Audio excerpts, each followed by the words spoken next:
and my dear, dear spiritual brother and friend. So, Will, with that, without any further ado, I just want to say I'm grateful, I'm humbled, I'm so happy to have spent so many special moments with you over the past year. This sounds romantic now. My wife's gonna get worried again. but I mean it, man. So you've been spending a lot of time with Will. Yeah, she's never felt uncomfortable about my relationship apart from me. The only time she's doubted me is like, oh, another trip with Will. That's why this time she came along. We certainly have some pictures, waterfalls, to want revenge. Difficult aspects of my childhood, I grew up with violence in my home, so I developed, a really acute emotional sense, out of defense. I just needed to make sure that my father was okay. I needed to make sure things were going well. And I just became really hypersensitive to emotional movement in a room as a defense mechanism. And then as I, grew and as I started to develop that, that heightened sense that started out as defense, as I settled down and, came into a deeper understanding of my power and my desires in the world, it was easier to connect to people in a loving way. It transferred easily from a defense mechanism to an ability to love and care for people. That's amazing, though, that you were able to process it positively. Yeah. I feel like we're living at a time, we've talked about this before, that our childhood experiences form our adult desires. Absolutely. And I feel like now people are starting to hear that in the conversation where they're like, oh yeah, because this happened with my parents. Yeah. Now I feel like this. How do you think you were able to, because we've talked about this before when you've talked about your mother, your father, what you learned from them. Tell us a bit about what you learned and how you were able to process it positively and engage with it rather than create a negative story from it. Because a lot of people may see violence and react differently. Yeah. I think there's always an aspect of us that when we feel unloved, in any capacity, in any relationship, when we feel unloved, when we feel mistreated, when we feel somehow disrespected, it's a natural reaction to want revenge. And I think that's what happens with most people, specifically in our most vulnerable stages when we're children, and we haven't done anything to deserve that kind of treatment. It's really hard for the ego to not click into revenge, and once I discovered that mechanism, once I saw that most of us walk around with, that we want revenge against that mistreatment. Everyone asked me, what have you done? Oh my gosh, you look so different. How did this happen overnight? And I was like, well, let me tell you a little story about B-Shred. I don't even weigh 210 pounds. It's a little piece of that with all of us. So the problem is that when you seek revenge, you destroy yourself. And that's the paradoxical conflict that we all live in. Someone has mistreated us. We want revenge, but if we take it, we hurt ourselves more. It's crazy, right? You know what I mean? Yeah. So that is the, as Radhanath Swami referred to, the perplexing situation that we find ourselves in. And the only answer is loving kindness. And most of us don't want to hear that. It's like, I'll take my chances with revenge. I'm going to take my chances with punching this dude in the face or cussing this girl out or whatever it takes. But I can't do loving kindness. And for me, I had such a beautiful example of loving kindness in my grandmother when I was growing up. I always knew I wanted to be that. The way that she loved and cared for people. I didn't realize that her giving was connected to her peace. That was something that I got a concept of later. But I always knew that was my example, and I think that's the critical part. We need an example. Somebody has to be an example. Human beings are creatures of example. You got to see it. Yeah. You know, so that's really where I am in my life right now. I want to show what it looks like to be loving and kind and giving and forgiving, and I just want to model those virtues as best I can. It's amazing how the thing we think that's going to help us feel better Yes. is actually what makes us feel worse. Yep.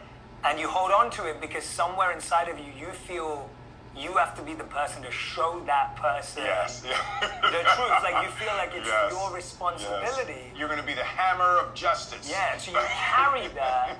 And it reminds me of, there was this thing that this lesson that we were talking about and sharing in our meetings was this quote by Russell Barkley where he said, people who need the most love ask for it in the most unloving ways. Absolutely.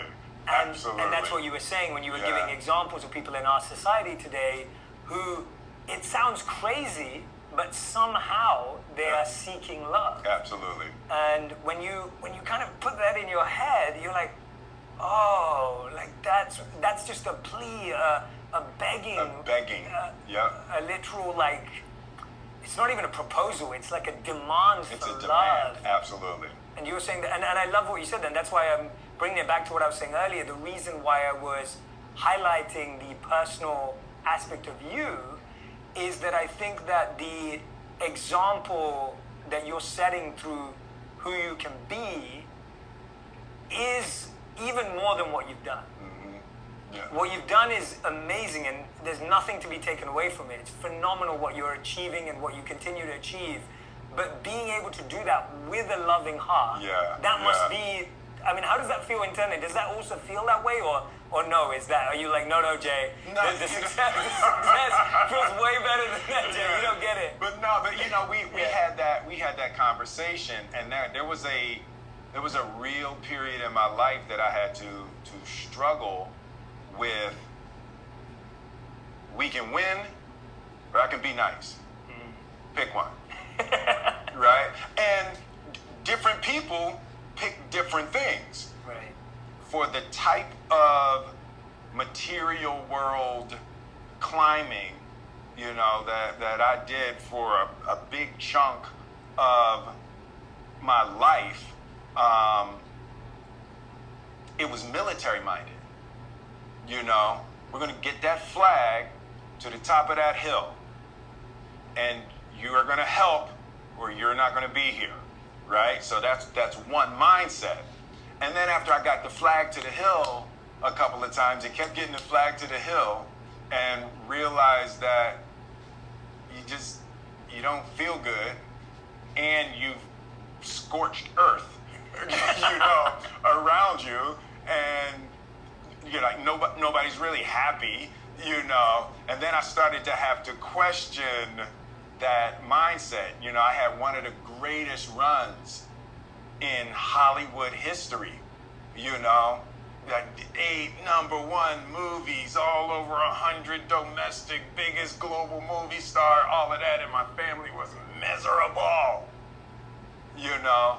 And I had equated winning with happiness, right? It's like, we're winning, what is your problem, you know?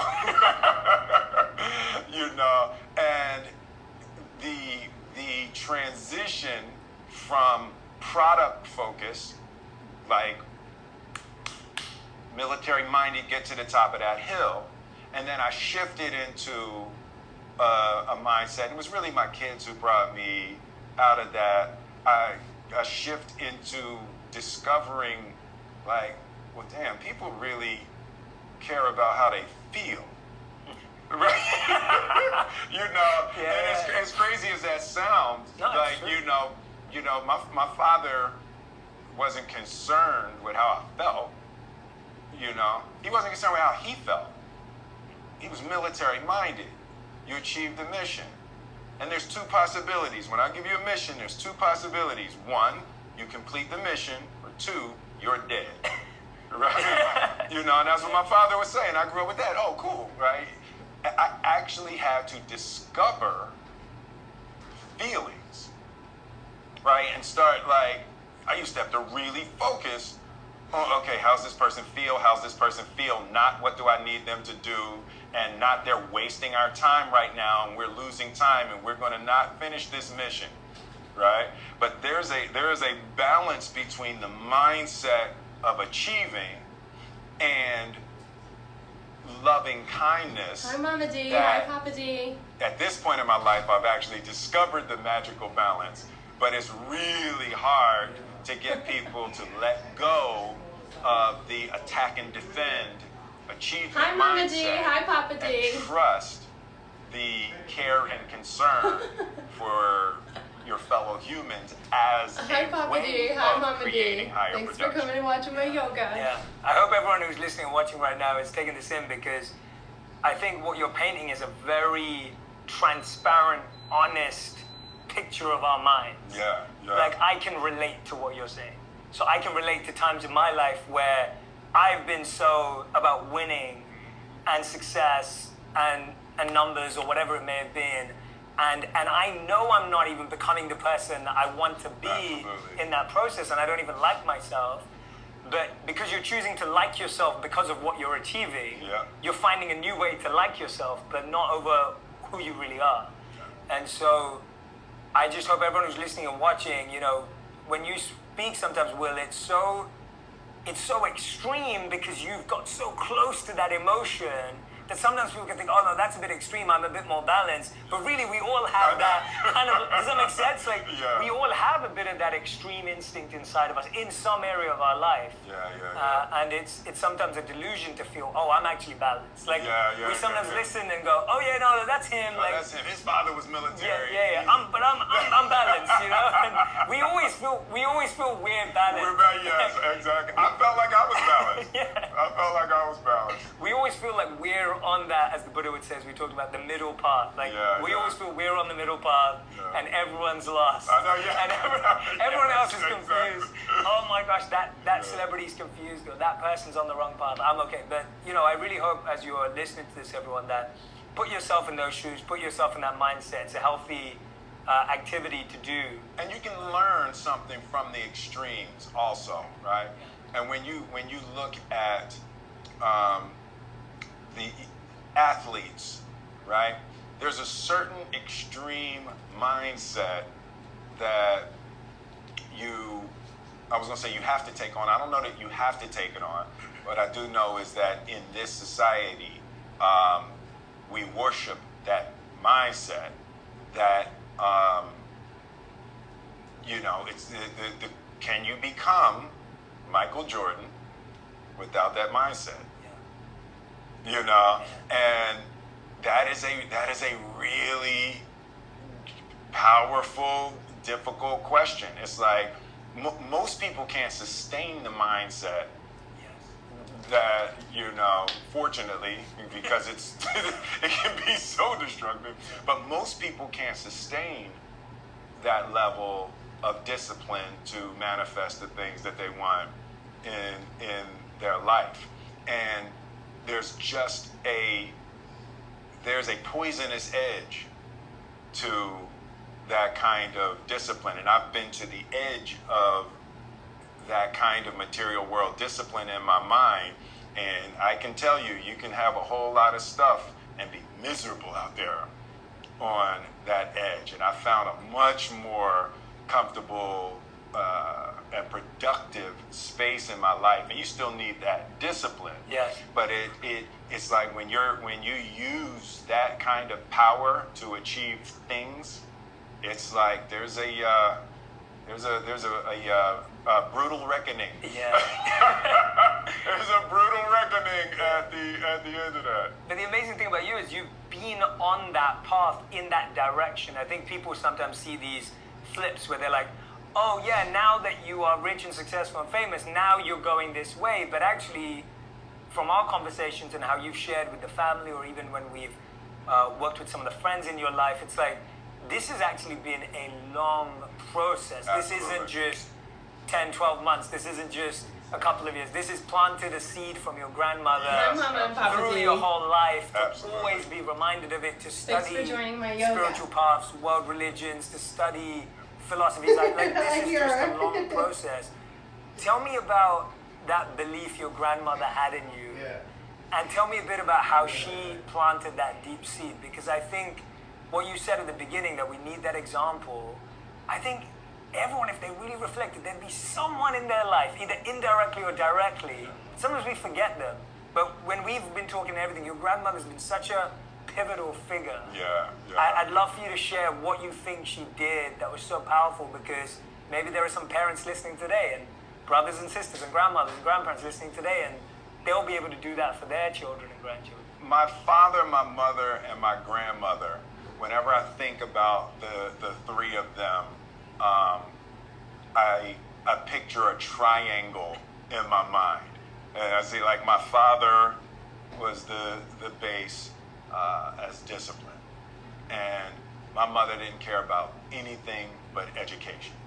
Like, you had to learn, grow, study, travel. Like, my mother was really serious about educating the mind. And my grandmother was love and God. My grandmother was that grandmother at Resurrection Baptist Church, and she had, we were doing our Easter recitations, and we was in the nativity, So she was that grandmother at the church, and her life was deeply devoted to God and Jesus in the form of loving service, right? So the form that it took was she was working hard to love everybody. I remember my grandmother bringing homeless people into our house when we were little and washing them in our bathtub. I thought that was the nastiest thing. I was like, ah! But she would be in the bathroom with her hands washing homeless people, And as a child, it was like, no! But as I grew older, I just saw how dedicated and devoted she was to living her life in service. It took me 50 years to figure, to figure out what the secret of that was, but there wasn't a day of her life that wasn't devoted to loving and serving, and I just watched her. She worked the graveyard shift at the hospital, and she watched us, my brothers and sisters, during the day while my parents were at work, and then when my parents got off work, then she would take a little nap, and she would go to work at the hospital, and she was the happiest person that I had ever met. Nothing fazed her. She was okay. And I remember I was about 12 and I had started rapping. And, so I had my rap books. I had all my little curse words and everything in my rap book. And she found my rap book, and she never said anything, and she just opened the cover and she wrote a letter to me. Dear Willard, truly intelligent people do not have to use words like this to express themselves. God has given you the gift of words. Be sure to use those words to uplift people. And I was sitting, I was reading that, and just love Gigi. Yeah. And that was part of the reason why I never used profanity in any of my music. And it was like, she missionized me in that way to make sure that what I was doing was uplifting others, you know. And when you're telling stories, you can always find the part of the story that is a gift for the potential upliftment of somebody that would see it, you know. So, but yeah, she was all God, all love. I love that, man. That's such a beautiful story. I hadn't heard that one before. Oh, we're going to talk about Yeah, we're going to talk about that one. When your grandmother finds your rap book and you got curse words in it, it's a bad look. It's a bad look. Well, it's good that she found it that early, and that had such an impact on you and brought you out. Where was as you started to grow in that success and that journey, and you decided you wanted everything you do to have a positive impact on others, whether it was music and then movies, and then that journey led you to just tell us about the hard work and graft that went into the creation of what you said earlier, which was like, I was working so hard and my family hated me and this didn't work. But tell us about that hard work, because I think sometimes it's forgotten. Yeah. And it's, you know, it's almost like you don't realize how, when I started spending closer time with you and started seeing you on set, and in the trailer, and then you'd walk out and in 2 seconds you'd be in character. And then you'd walk back in and you'd be Will again. and then we were in your man cave and you have you have the movie plotted out and you'd walk me through like how that tells you and I started to understand and appreciate that what you do is a science, and it is strategic and systematic, and it is a skill you have worked on for decades and decades and decades. You start to realize that the external view of like Will's charismatic and he's cool, and you start to realize like, yes, but that is underpinned with just hard work. And I think that that's a real awakening that a lot of people don't get to experience when they see you on a big screen. Because you don't see all of that there. You don't see the learning of the lines, and you have a phenomenal memory. Like you know, we're studying spiritual books together, and you can remember stuff that you've read that day, and that comes from all your years of training, and even your ability when we first met, and you said, Jay, I'm an actor, you know, when we just direct me and we can do this because I can drop into a student mindset. So much of this is internalized. Tell us a bit about how long it took to learn all of this and start playing with it beyond just thinking, oh yeah, I've got this because I can act. You know, I grew up in a military household, and you know, while there are certain emotional drawbacks to that, there are intellectual and organizational pluses that are you know, hard to beat. So you know, my father was really, you know, strict on order, organization, and the incremental completion of tasks, you know, and, you know, also combined with my mother's push on education. As a really young child, you know, we had to put hospital corners on our beds and our shoes were lined up, and, you know, so, you know, at 6 years old, we were forced to think along those military lines, and everything was a mission to my father. Like, you know, there was nothing that was a basic task. You weren't just going to wash the dishes. You know, it was a mission, you know, that had to be completed with, you know, military precision, you know, down to how much dishwashing liquid you're using and how much the bottle costs. And if you use that much, and how many dishes do you wash with that amount of dishwashing liquid, and how long are you going to be able to use this dishwashing bottle, so you can relate that to how much work you have to do to be able to wash that many. Your dad sounds Indian. Yeah. I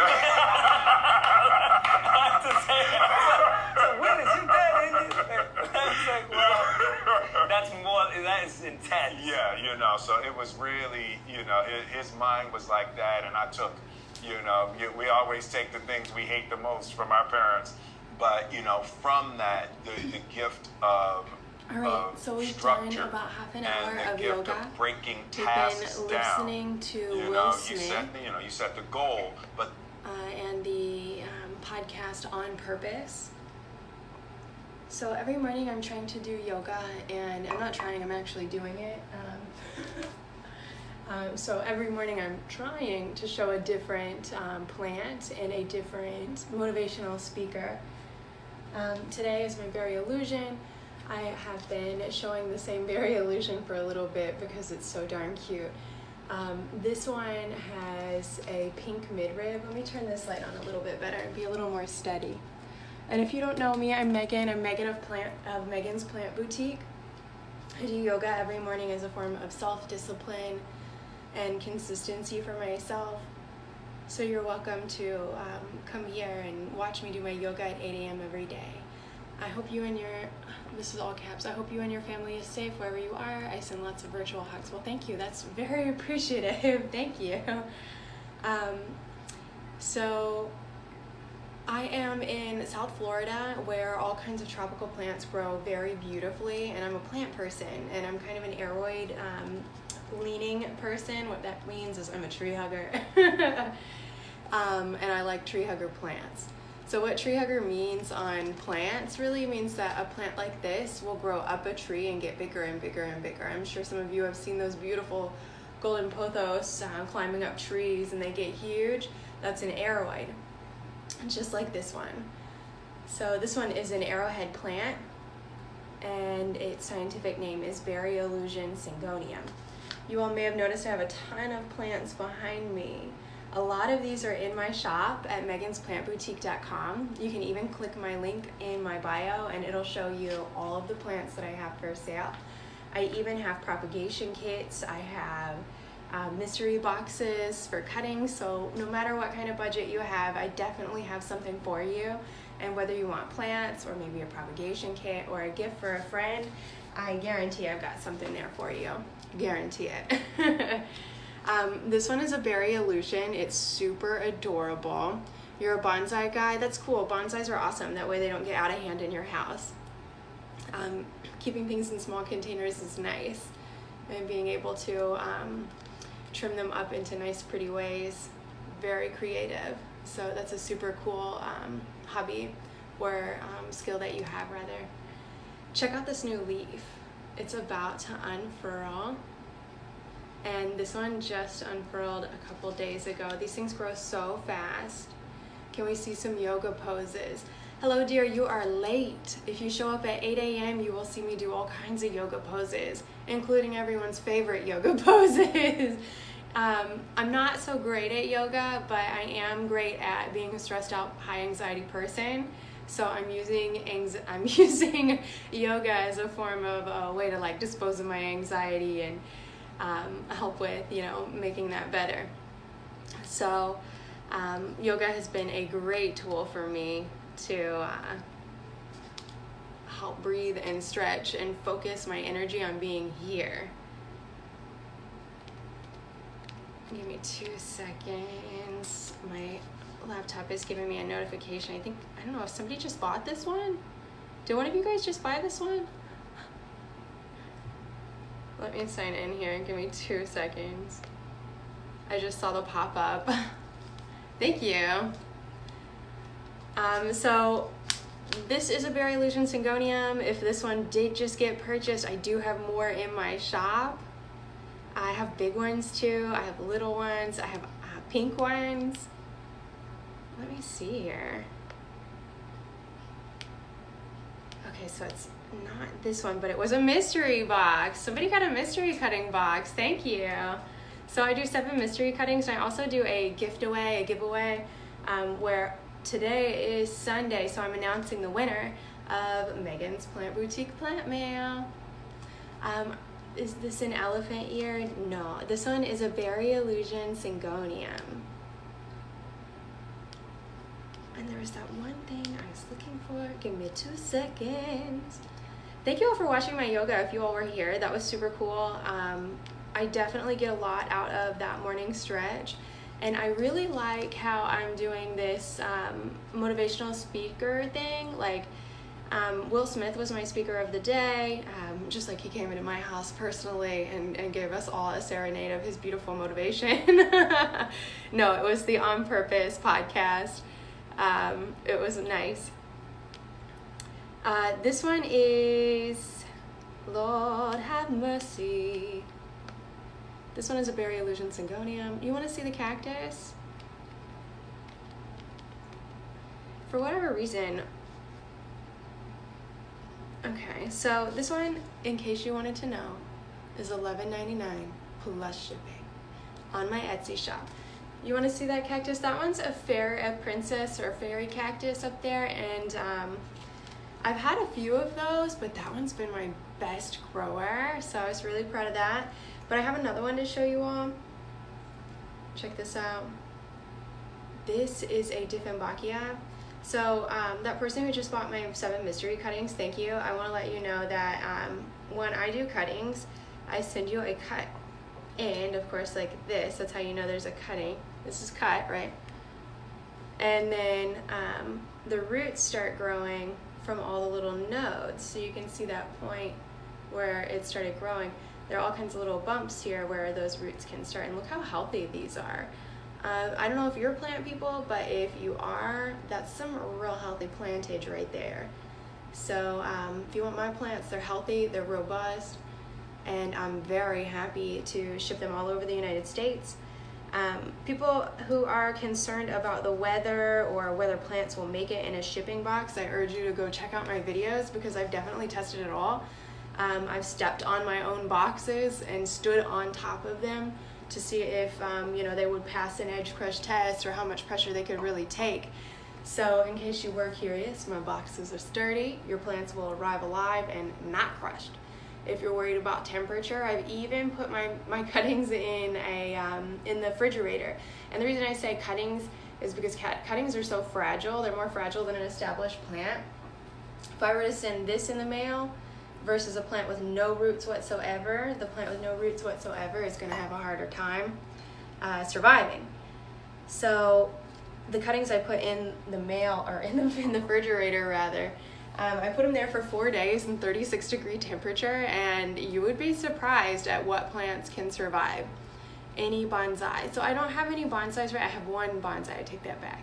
Maybe 2, but not available yet, so I'm still working on it. Cactus. Y'all love this cactus up here. You don't notice the bromeliad or any of these arrowhead syngoniums or... Okay. Y'all can have the cactus. Squats. I do a couple squats. If you want to watch my yoga, I might do more squats. I do need to work on that. I want to work on my strength training as well. But right now we're focusing on stretching and breathing. So yoga is kind of my thing right now. I'm one of those people who has a short attention span, so I like to kind of switch things up. So it's important for me to come here live to stay consistent for myself. So I like doing yoga right now. If my mood changes, maybe next month I might do some kind of like aerobic exercise, I don't know. But I really like coming here every morning to stay consistent with my emotional and mental and physical well-being, to be in touch. I think yoga has really helped with that because, it's hard to just stop and breathe. We live in a really fast-paced society where we have to do 2 things at once all the time. I need to learn. Yeah, yoga's not, I need to learn too, to be honest, because there are a lot of things I don't know. I mean, sometimes I can't even breathe right, so it seems so easy, and it's not always the easiest thing. So in case you're wondering why I'm holding this up, it is the plant of the day. It's the berry illusion syngonium with that berry colored midrib, that vein running right through the center. And no one has snatched up this beauty yet. It's $11.99. It's on my bio. It's the link in my bio. If you click it, you'll be in my shop and find this gorgeous syngonium. It's in a 4-inch pot. And I am so obsessed with syngoniums because they're so easy to raise. You can raise them in low light and medium light, and they stay bright and pretty and colorful. So I appreciate you all showing up. You guys have been awesome for helping me stay consistent in my yoga. I really appreciate that. And thank you for the compliment. I do appreciate that. Ciao bellissima. Hello. So, I appreciate you all showing. Why are there 148 of you after my yoga? Thanks for the gifts. Thank you. I appreciate that. Thank you for all the roses. Dang, you just keep throwing them up there. Thank you. So, this is a beautiful plant. And if you haven't seen it, you're seeing it again and again and again and again and again and again, because I love it. I didn't show you the top of the Dieffenbachia. The Dieffenbachia is kind of similar in a way because it's white and green. Oh, the glasses. Thank you. But the white and green here. Radman, I appreciate the goggles. And it's kind of speckled and spotted, which is super cool.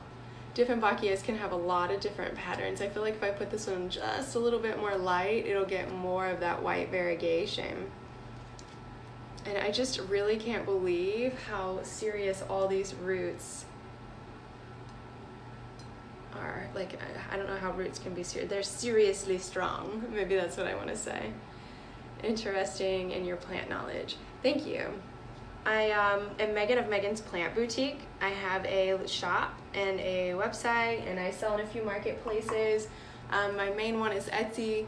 I'm also on plantsplease.com, but I also have my own website, which is megansplantboutique.com, where no one else gets any cut of my plants. If you're looking for gifts, I definitely have something for you, your mom, your dad, your sister, brother. We are coming up in a gifting season. So if you want to give somebody you like something nice, let me tell you, a mystery box is probably the way to go. If you know somebody who is planty and you don't know what kind of plants they have or what kind of plants they like, then get them one of those boxes that gives them a bunch of different cuttings. So I do different kits. So if you want 3, 5, 7, 14, I got you. So I can help expand your plant collection. I have rooted cuttings too. Like water rooted. This one's water rooted, for example. Sturdy, hardy. This is also a medium to low light plant. The more light you give it, the more variegation you'll get on that one. But what else was I going to go into? Brav Santana. You love that cactus, don't you? Maybe I'll have a cactus plant of the day next time. Actually, I do have a couple that I need to list. If you guys haven't seen, I have a couple stapelias listed on my shop in megansplantboutique.com and also on my Etsy. Those are stapelias, which are also known as Zulu giants. They make this big starfish cactus-like flower. I swear the flower is that big.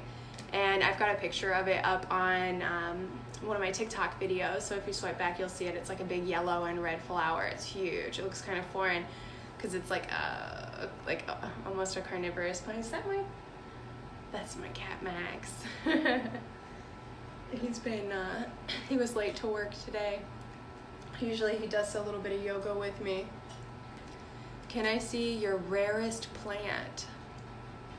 I'm trying to think what my rarest plant is, because I'm one of those people who believes everything is relative. I live in Florida, where a rare plant in Florida is not a rare plant in Washington. So to me, it's difficult to define what is a rare plant. A hard to get plant where I live. A hard to get plant where I live, or a hard to raise plant where I live is definitely like a Venus flytrap. I can't raise those here for whatever reason. And a string of pearls, they won't live here for whatever reason. Too pretty, I have to keep scrolling. Thanks, that's an odd comment. I woke up and did some yoga, so I do appreciate that. True, in the UK, we ain't got plants like that. Yeah, so I mean, I've got some philodendron micans here. I've got a bunch of those that are so cool, and people say those are rare, but I don't know. I feel like a lot of people are getting those now. I have this Bold Illusion Syngonium, which I think is rare because I've not seen anybody else having it. I mean, lately anyway. Maybe I haven't come across them, but maybe that's rare for me at the moment. I have a really cool variegated Hoya. I can't remember the name of it at the top of my head. Like a Crimson Queen something. But I have one of those, but those are getting less rare because people are collecting them. So I guess over time, rareness fades and depends on, you know, popularity. I'm trying to think of what else I may have that is odd that somebody else won't have. I mean, stapelias are pretty unusual. And then like night blooming cactus. I have a night blooming cactus. I have how do you call that? A cerebrus? Oh, I can't think of the scientific name. Now I'm getting tested. But I'm about to list one of those. I have a really long one of those that's, they climb up trees and they bloom one time a year. They make these big magnificent white blooms that are like, I keep doing this because they have those in them, like frilly little things. But they're super cool. I might list those here later this week because they're getting out of hand. Come here, Max. Come here, baby. You want to say hello? How did you get dirty? Come here, baby. Come here. Him still wants to say hello. Him's be shy. Oh, him's no shy. You want to sit back there?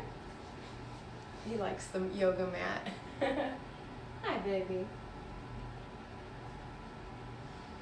So, in case you're just tuning in, this is my Berry Illusion Syngonium, and it is available on my Etsy shop for $11.99 plus shipping. We finished our yoga this morning, but if you want to come back and see more yoga tomorrow, you are welcome to come back at 8 a.m. I do it every day. My Etsy store is what? It's Megan's Plant Boutique, and you can click the link in my bio to find it. I made it super easy. What did I get in my hair? So you can just tap that link. Can you do a back bend? You know, honestly, I don't know.